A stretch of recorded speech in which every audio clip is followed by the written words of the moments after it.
Hello and welcome back to my channel, Chess Captures Threats. Today's episode, episode 41 of the Chess Guide, will be going over strong versus weak bishops.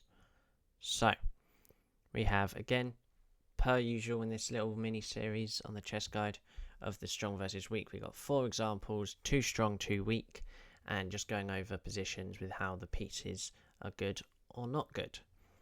So, in the first example here, we're going to go over how the bishops can be strong in closed positions, how you can try and use them there.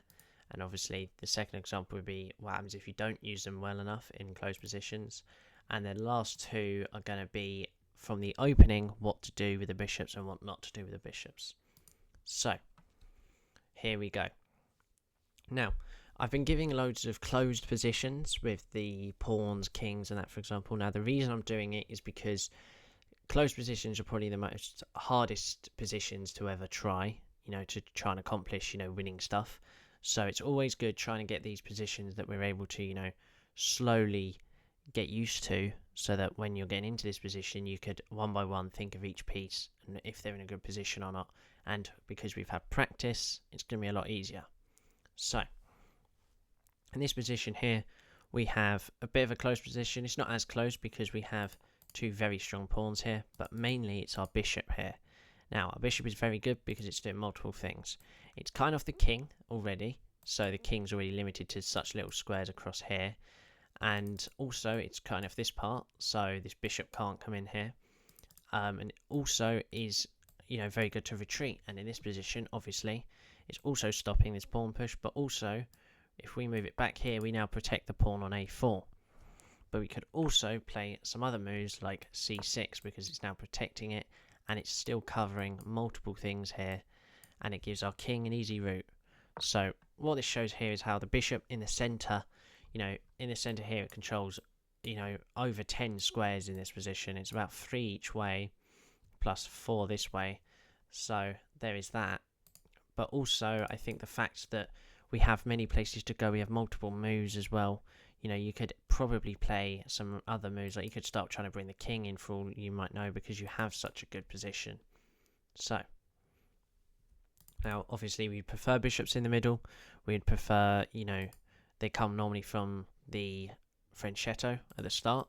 When you Frenchetto it with an opening, for example, the Nimzo Indian, sometimes you do that as black, and you might be able to get this later on in the game.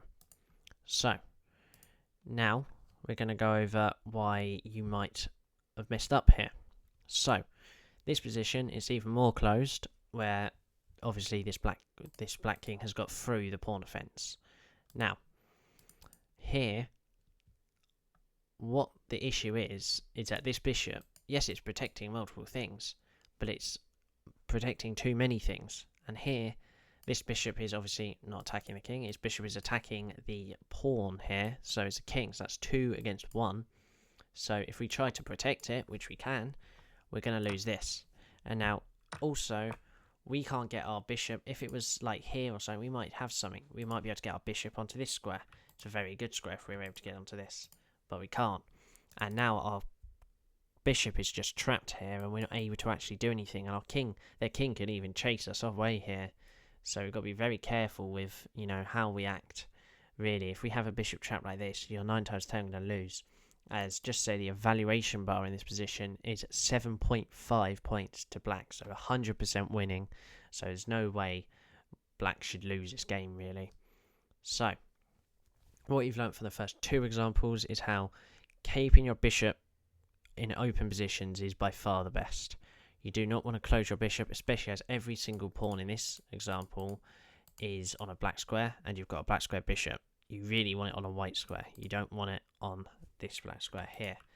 So, now we understand that, and we also understand from this position that we like our bishops in the center, also helping, protecting, and attacking stuff.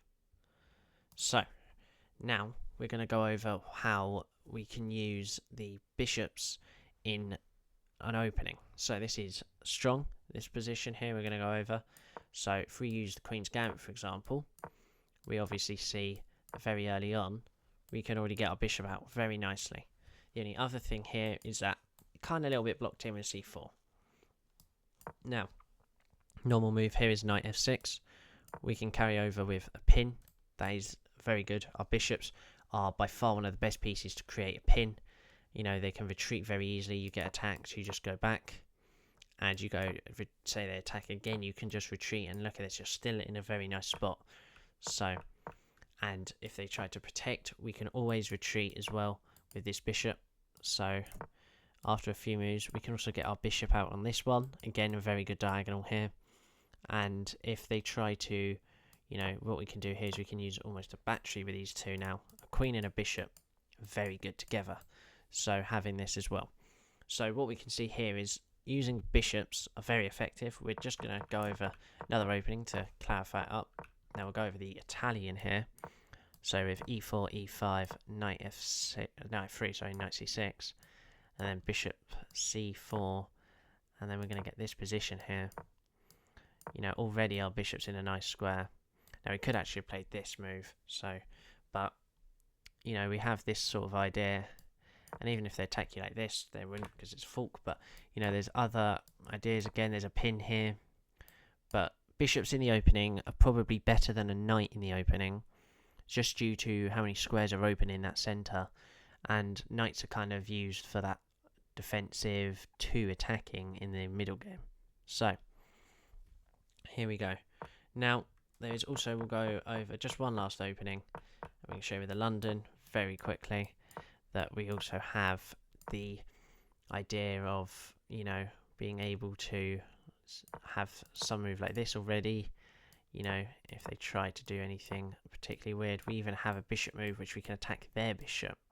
So we'd have something like this, and already we have a very solid position. So again, our bishop is one of the best pieces coming out of the middle game. So hopefully you understand how we can use the bishops in an opening. Now, this is not how not to. We do not want to be doing this.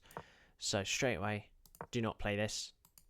Now, yes, it's good for this, but we don't want to do this. It just blocks in our bishop, and in the long run, it's going to cause massive effects here. You know, especially here with the Queen's Gambit, we do not want to play it now. Otherwise, there'll be many different troubles with this bishop. We want to get it out. So, hopefully, we don't do that. Now, if we did the Italian, we've got to be even more careful with what we do, because there is moves like this, so we've got to be careful of that we struggle with. You know, we might want to play this straight away. But, you know, if black does this, this is the Italian game, they already have to struggle with this bishop. So that's why we always play d3 after the bishop, to kind of get the right move order. And in the long run, we'll have this. Again, if they do this, you know, we want to run away. We don't want to run away, should I say, because this, we keep the pin. If they do this, they've ruined their king structure. We just escape.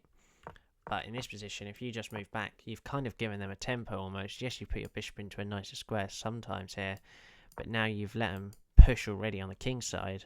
So if you castle here, they might try a king side attack, for example. Whereas if you had your bishop here, you might be able to protect it. So that is it for today's video. Hopefully you understand here how bishops can be used very well in open spaces. That's the difference to the knights. They have to be in open positions, and then they are a vital piece. So in the opening, bishops are by far superior than any other piece, even the queen. And here we know that we just got to make sure we don't trap it in, and we're able to use it in the opening with effect. So that's it for today. So thank you, and bye bye.